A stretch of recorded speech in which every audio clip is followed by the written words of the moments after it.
camera up there is going to pick up on this presentation, so if people are not here tonight, they'll be able to listen at another time. Thank you very much. Thank you. So, I'm not used to the mic. I'm sorry if I get that wrong, but I also just want to introduce myself a little bit more and tell you why I am here, other than I connected with John Cross. And thank you, John, for having me, and to Brian McMahon for also having me come in. I've been a social worker for 30 years and always in Connecticut, grew up in Stamford, so we were rivals while I was growing up.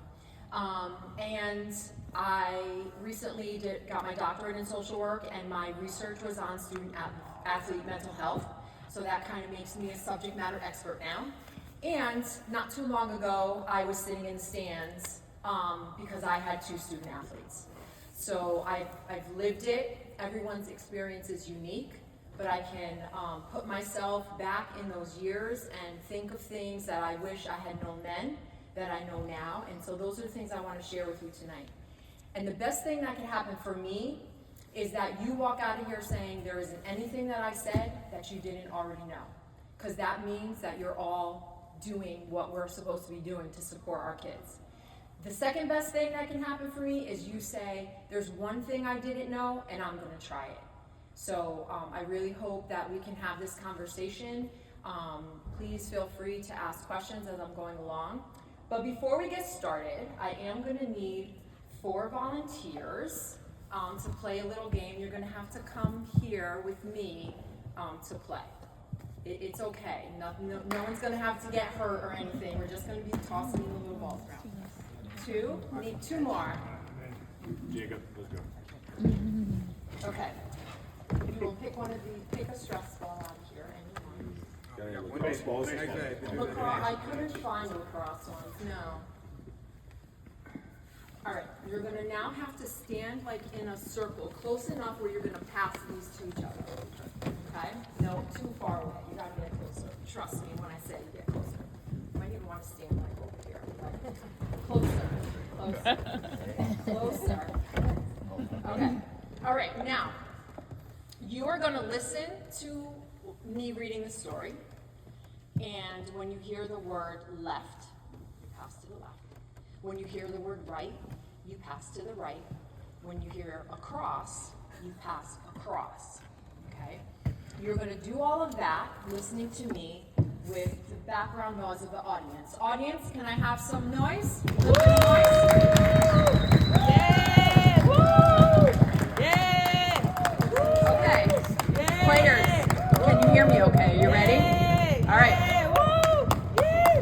Woo! Coach Across loved his team, he really did, but taking them to an away game was always an adventure. The team had barely left the parking lot before Coach Across realized he might have made a terrible mistake. First, as the bus turned left onto the main road, Coach Across remembered he left the game to plan on the table sewing machine.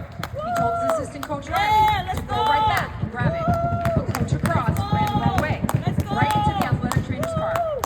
But no game plan. He came back. Coach Across left without it. As they approached the highway, the team captain shouted, "The mascot's missing." Everyone looked right, then left, then across. Sure enough, no mascot. Coach Across sighed, turned the bus right back around, and returned to campus. They found the mascot right where they had left him, standing in the middle of the field, eating a granola bar. Once they finally got going again, one of the younger athletes was sure he had left his cleats at home. And someone else complained the bus temperature was on leftover volcano heat from last week's malfunction. But Coach Across kept going. "We're making great time," he said, right before the bus hit a pothole the size of the entire freshman class. The athletic bags flew across the aisle like migrating birds. One stocking landed on Coach Across's head. Everyone pretended not to notice and left it there. At the next stoplight, Coach Across realized he had left the directions to the opponent's school. He insisted he could never remember the way. The team went, sighed in disagreement. Coach Across turned left, then right, then across 3 times. He finally then got back on right track and made it to the right lane before the warm-ups. The team piled across the field in a hurry. The team won the game in dramatic fashion with seconds left on the clock. They took the victory lap and ran right after the game. Coach Across said this was his proudest moment. Then someone asked who had the keys. Everyone fell silent, but Coach Across had definitely, unquestionably, left them somewhere else. All right. Thank you. All anywhere. Don't go anywhere. Move on. Who forgot the game plan? Where did you find the mascot? Where you left them in the parking lot. In the field, eating a granola bar. What landed on Coach Across's head? Wasn't even listening to this story. What important thing did Coach Across forget last? Keys. All right. Audience, thank you. Players, thank you. You can keep those as your prize. Coach, here you go. Because I'm sure you're stressed out now. So that demonstration, and these were coaches, right? You guys were coaches? That is what our athletes go through when they're on their fields. Why we tell parents not to coach from the sideline. Right? That's what our kids are going through. They're trying to listen, they're hearing background noise, they're thinking in their brain, what am I doing next? And half of the time they're probably blacking out, right? Because they're not really sure where they are at the end of the day. And so that was just a demonstration of really what I want to talk about tonight. And it's just to understand the stress of athletics and being a high schooler and being a teenager and getting insight onto what the connection is between emotional well-being and physical performance. Because a lot of times we forget about the emotional well-being of our athletes. We're just thinking about the physical performance. And we're going to talk about ways, and hopefully I'll teach you one or two things, tools that you can take with you that when you're in those moments, you're able to recover from them, right? And then we're just going to, hopefully you'll leave here tonight and tell at least one other person about what we talked about. Because that's how we create stigma-free environments. And for those of you who aren't sure what stigma means I'm afraid to tell someone something's wrong because I don't want them to think something's wrong, right? It's a total, contradictory thought. So let's start in a strengths-based perspective, because as a social worker, I always look at strengths first. Playing sports is phenomenal. It's a great experience, right? We get so much out of playing sports. We get physical health. We get to learn how people feel about you when you're doing well. You get to really look in the mirror and say, oh, I'm feeling good, I'm in great shape. Oh, I love the way my uniform looks today. Oh, we have a pep rally, everybody's gonna be cheering for me, right?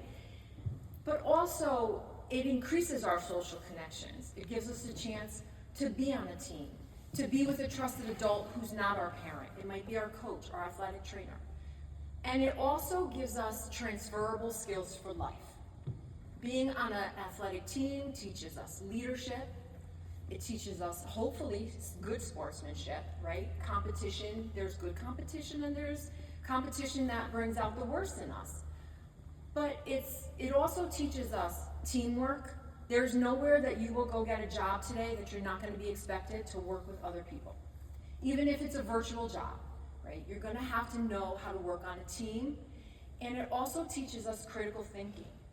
How do I solve this problem? Bless you, right? Our 4 volunteers here, they had to listen. They had to think about which way is this going. If I'm on the baseball team and I'm at bat, I'm thinking about how fast is that pitch coming? Where do I have to swing my bat? How am I going to get that to be a home run? That's all problem solving, critical thinking. So athletics and sports are like a gateway to being a successful adult. But not everyone plays sports, and that's okay too, because there are other ways to get all of these skills. But for those athletes that are here, you are doing great, and I want to give you a round of applause. Let's give So when we think about, though, the unique pressures for student athletes, now we all have pressures, right? We all have a million things going on. I think I'm working like 5 or 6 jobs right now. You know, when I go home, I gotta punch a clock to do something else. We all have stress. But for student athletes right now, think of it this way. We're all human, that's never gonna change, right? We're all always gonna be human beings. You're now a student, and your main job should be getting your education, and now you're an athlete. So that's secondary to being student, and third to being human. But what usually happens, what really gets pronounced more so when it's in season time? What are you thinking about the most? Sports. And it's not just the athlete, right? It's the parents too. Guilty, right? Guilty. That's what we're talking about the most. And that then causes academic stress, maybe. Because now you have to do everything you got to do to prepare for your competition and still study for that test, right? Because your teacher may be a little bit lenient, but not, if you get an F, you get an F. It's not because you're the star football player that you're not going to get a passing grade, right? So we have that stress, we have that layer of stress. Then we have to maintain our physical health and being able to get good nutrition, to get good sleep. Sleep deprivation is one of the most dangerous things for the human body, right? It clouds our mind. It makes us more susceptible to injury, and it also makes it longer, takes a longer time for our bodies to recover. Then we have expectations of everyone out here, right? Everyone in the audience wanted these four to do pass it right, pass it left, go across, do that, hit home runs, get that goal. And then I'm thinking, if I don't do all of that, I'm not good enough either, right? So there's the external and the internal expectations placed on us. And then there's the sport culture. If I'm on a team, I'm supposed to be a superstar. I don't know, those of you who follow college athletics, name, image, likeness, right? If you're not getting $1 million deal, who are you? That's a whole nother lesson on athletic identity, right? So that's part of it. Cheers, the jeers are magnified by 1,000 because of social media. Because when my husband played sports, I probably should have said that, my husband also played in high school. And when he used to hit a home run, we'd have to wait to see the newspaper the next day to see what they said about the game, right? Now, if you strike out before you even hit the dugout, it's on social media, right? And it's not always positive. So being able to understand the impact of all of that on emotional health is very important for us protective adults that are supporting our student athletes. So, sorry about that. I want to go back to, went too far. Don't look at the TV monitors because they're slower than the computer. Okay. So, for those of you who have, I'm not a brain scientist, I'm not a doctor, but I'm going to tell you just a couple of things about the young adult brain.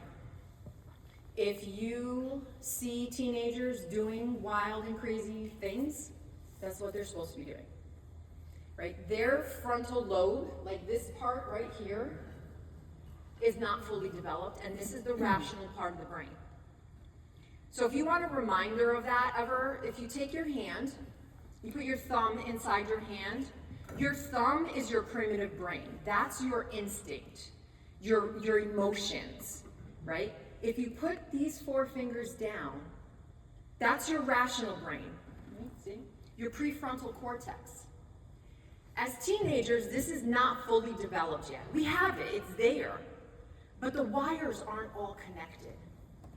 So as adults, it's easy for us to say, why are you acting like an idiot right now? You shouldn't be doing that.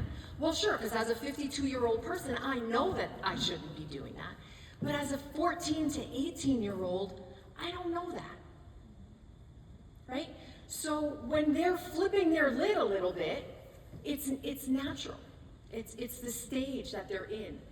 And this emerging brain, and science has upped the age a little bit every few years, right? It used to be 18. Now they're saying the brain isn't fully developed until age 25. Probably in a couple years it'll be age 28. But before we know it, I won't be here, but it'll be the brain's not developed till 50. And that's all because of the environment that we're in as well. So what can we do as adults who have this fully developed brain? We can be the external rational brain for our students, for our student athletes, right? For our kids. I'm gonna call you guys kids, sorry. You're younger than my kids, so you're kids to me. So we have to recognize that. And as we have, when we're out in the audience or in the stands, and our student athletes are playing, and they hear us. There's this video on YouTube of these little kids playing baseball, and they said the worst thing that ever happens is when my dad yells at the umpire. It's so embarrassing, right? Or when I strike out and my dad or my mom comes and meets me at the backstop and was like, "What did you just do?" Right? Guilty, done it, witnessed it, but now I know, because of what I've researched, that there are other ways to support our student athletes in those moments. And that's what we're going to talk about that. So the impact of stress, there's several impacts, and there's physical effects, and if you haven't noticed, these are all McMahon students that I have in these pictures. Thank you, John. There's emotional impact, there's cognitive challenges that happen when you're under stress, and then there's long-term consequences. So to really give you an idea of what those look like, physical effects are when we tense up with our muscles and it's hard to relax. When we experience fatigue and slow recovery, right? I already talked about sleep deprivation is one of the most dangerous things for the body, next to dehydration. So if you're not getting enough liquids, enough food, water, you're going to be more susceptible to having an injury. That injury in and of itself causes stress. And then the recovery plan usually does not include emotional support. Physical therapy, no question, right? How many of you here have had a physical injury, ever? Did you go to physical therapy? Yeah. Did you ever go see a therapist? Yeah, good. Anyone? No. Were you ever afraid to get back on the field and play because you're going to get injured again? Yeah. Absolutely. So the emotional impact, again, we're going to feel emotions. We're human beings. Emotions are part of our DNA. It's going to come in mood swings. Parents are saying this is normal. Irritability, right? Withdrawal, disinterest in sport, all could be normal. What's not, when they become abnormal is when it's happening more often, for longer periods of time, and more severe, right? So that's when we have to start saying, okay, this isn't, my son's name is Jerry. Jerry is not acting usually how mad or pouty he usually is. This is extra, what's happening, right? And then the long-term consequences are what we call overtraining syndrome. When you overtrain the body so much that it doesn't respond to the training anymore, and it actually becomes more susceptible to injury. Burnout. I had a friend whose son is a senior. When he played his last football game, he took his uniform off and he was like, thank God that's over. I don't have to play anymore. Nobody's going to expect that of me anymore. I couldn't wait for that to be over, right? Burnout. Adults, we know burnout. We usually equate it to our jobs. And so student athletes may be equating it to their sport. And then if you have 3 sport athletes, how many of you play 3 sports every season? 2 sports? 1? Okay. I guess my daughter was overtrained. She played 3 sports, and her senior year was COVID. So she didn't even get that senior year. That's a whole nother training too. And then we have the increase, when all of these things are happening, long-term consequences can be when you're not getting positive support, is that you develop maladaptive coping. And that means you start to use drugs or self-harming behaviors, high risk-taking behaviors, and the worst long-term consequence is that, unfortunately, for this age group and for athletes, suicide is the second leading cause of death, right? A long-term consequence that none of us want to experience, but it's true. Okay. Now that I told you that, I'm going to teach you how to recover from what I told you. How many of you pay attention to how you breathe? Yeah, great. Right? Does everyone know the 4-4-4 breathing? Yeah? Do you use it regularly? Okay, those of you who don't, I'm going to teach you right now. You want to either sit or stand. You can do this anywhere. You pay attention how you breathe. Most of us breathe, when you're filling your lungs with breath, you're supposed to be expanding. But most people, when they try and hold their breath, they suck in. That's wrong. You're supposed to be expanding your belly and your lungs. So the 4-4-4 is you take a breath in for 4 seconds. You hold it for 4 seconds.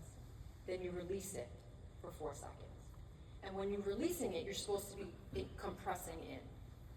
And most of us do it the wrong way. It took me a long time to practice to do it the right way. But it's a great emotional regulation skill. And it can be done anywhere, right? We have to breathe anyway. Most times when individuals are going through a panic attack or anxiety, they've stopped breathing. And when you stop breathing, your brain also stops working. So what's the connection between mental health and sport performance? You need your brain. Your brain needs to be healthy and well for your body to work. If I'm anxious or stressed or tired, fatigued, I'm not going to be able to see the pitch coming at me.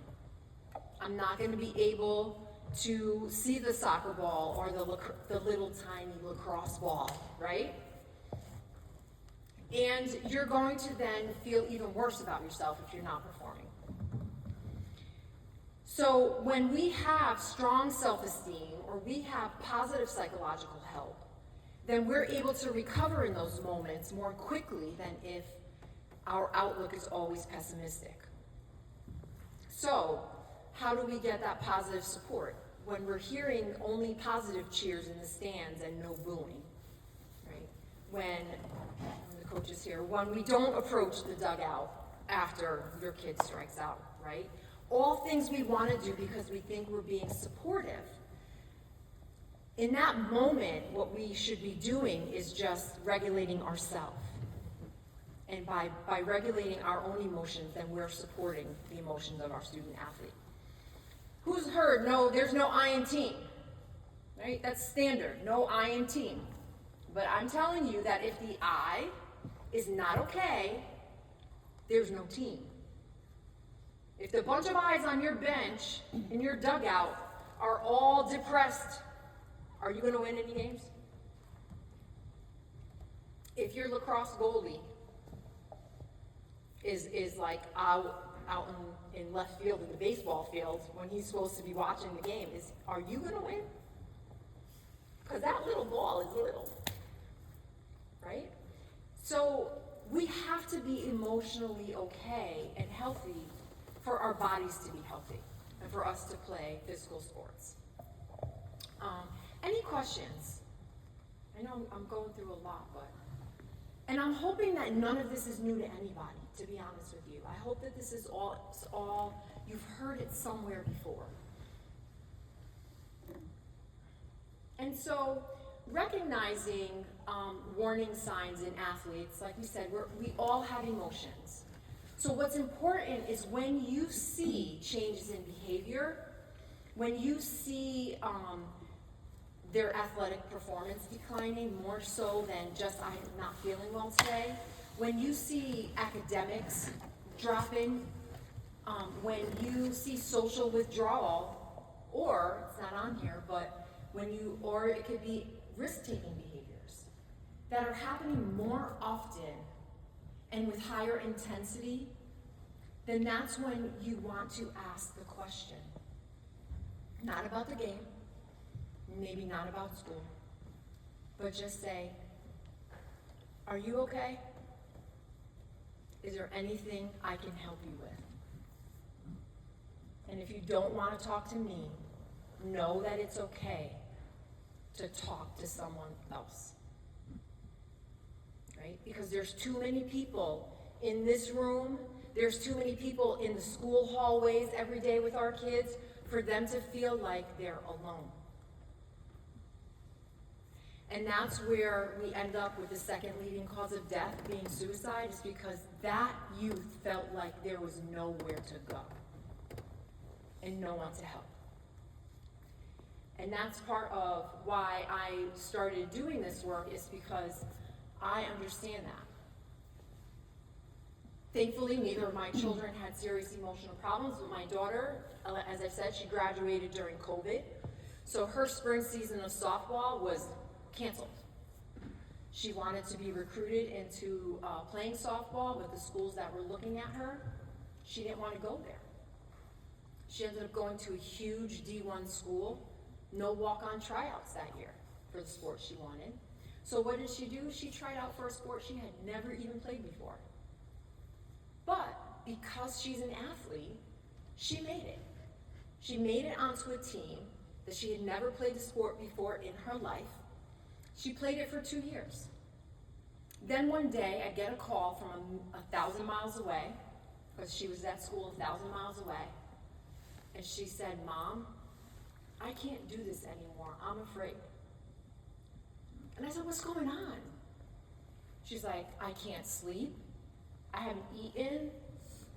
I just don't think I can make it. The coaches are talking about cutting people, and they're not saying who, but they're saying you know who." And she's like, "Maybe it's me. Maybe I should just quit before they cut me, because I don't know if I could deal with that." So from 1,000 miles away, I had to figure out, as a mom who's a therapist and a social worker, how am I helping my daughter, right? So she ended up walking off the team. I don't say quit, because athletes don't quit, they finish, right? They finish. If you decide emotionally, my mental health is so bad that I can't be on the team because I'm afraid, then you're making a life choice. You're not quitting. Can we all agree that that's not quitting? Right? Not quitting. So all of the coaches in here, I want you to promise me that you're never going to accuse a kid of quitting if they say I can't play anymore. And all the parents who we have hopes of our kids going to schools and getting these big NIL deals and being superstars, it's possible and it's a dream. I'm going to tell you a little bit of reality. There's about 8 million high school students that play sports. There's about 550,000 that go to college and play sports. Of that 550,000, about 900 go pro. Now, there is possibilities of making some money in college sports these days. NIL deals are 7% of the students that play college sports. Not saying that to dampen anyone's dreams. Chase your dream. Have a plan B. Right? Those of us who are old enough to smell retirement, we have a plan B, right? We're going to do something else. We all have to have a plan B. And as a parent, my job was to make sure my kids had that plan B. It wasn't to kill the dream of being a college athlete. It was just living in reality of, okay, we're gonna go for that, but what if that doesn't happen? What are you gonna do then? Because what happens is all of these things that we've talked about, the negative, those begin to happen when there's hopelessness about what my future is. So as parents, and as coaches even, the first thing I have on this list is practice proactive and open communication. The question you're going to regret asking is the one you don't ask. As a parent, I never regretted, as embarrassing as my questions might have been, I never regretted any question I asked. But if you're a parent whose child ends up being in severe emotional distress and there was something, you're going to end up finding out there was a question you could have asked at some point that could have helped before it got there. So kids who are in this room, sorry I keep calling you kids, don't look at your parents crazy when they come and ask you a question. How are you doing? How was your day? I'm not gonna ask you about practice or the game. I just wanna know, how are you doing? Promise me that you'll talk to your parents. And if you don't wanna talk to your parents, you have permission from your parents to talk to someone else, another trusted adult. And one thing that I started to practice that made a world of difference with my kids is having this agreement of when it was okay to talk about what happened in the game. The worst car rides home were those car rides where my kids' team lost, and my husband wanted to talk about it, and they were like, I don't want to talk about it. And then there would just be either silence or shouting matches, right? Have an agreement of when it's okay, 24 hours. Most teams don't watch film till 24 hours later. There's a reason for that. Because you address the emotions behind the win or the loss. And it's not that emotional talk. So come up with that agreement. And if your kid says, we can talk about it right now, great. If they say, I don't want to talk to you about it, Mom or Dad, then let's talk about why you don't want to talk to me about it. And then who are you going to talk about it to? Okay? And the last, I think this is really the last thing I want to talk about, was we're in this age where everyone says it's okay to not be okay. But no one is really saying, if I'm not okay, where do I go or what do I do? So I can sit here and not be okay, but what then? I'm just supposed to sit here and not be okay? Seeking professional help is okay. There's resources here in your school. In the last few slides that I have, there's some resources on your homepage of Brian McMahon. There's a link to the supports that are available here in school. The city of Norwalk has the Norwalk Community Services Department, where they have the community hub that holds a lot of information about where you can seek mentorship, peer help. There's therapists, 211. I mean, there's all different ways that we can seek help. And I'm a therapist, yes, but the best thing for me would be if I went out of business, right? Because if I went out of business, that would mean we are succeeding as society in taking care of each other and ourselves. And so encouraging your students, encouraging your youth, and modeling it for them. Modeling that it's okay, making it normal to seek help. If you had a broken leg, would you not go to the doctor? I didn't hear you. Would you just hop around for the rest of your life with maybe a crooked leg because it's embarrassing to go to the doctor? Right? I mean, we wouldn't do that. Our brain is one of the biggest muscles in our body, and we don't take care of it. And so that's all I really want you to take away from tonight is it's okay to ask for that help. So just to kind of recap what we're talking about, and I do have like a couple of little handouts that I can give you. Changing the narrative means taking away the stigma of what mental health means. Mental health just means brain health, that my emotions are taken care of. It doesn't mean you don't feel. It doesn't mean we're not going to have stress. It doesn't mean we're not going to have anxiety. It doesn't mean we're not going to be sad. What it means is when we feel it, we know how to walk with it. We know how to get through the day, right? We know how to come back from it.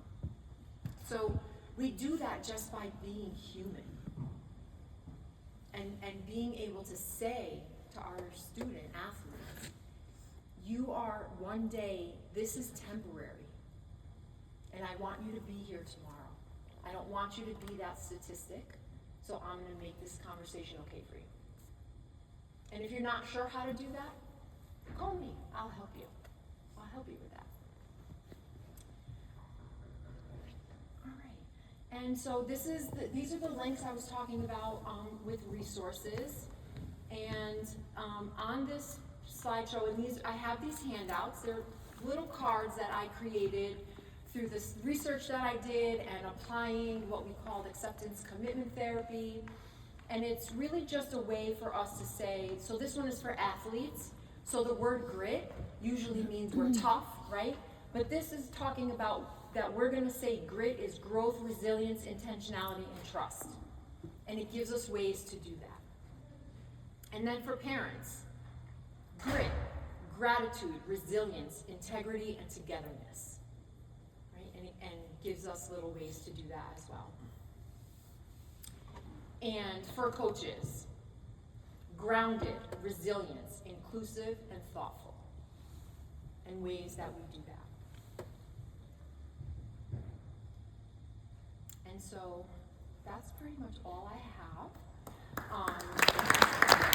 If there are any questions, I'm happy to take questions. I'll also stay, I guess, and I have some of those little little cards and stuff that I can hand out if anyone wants them. So thank you.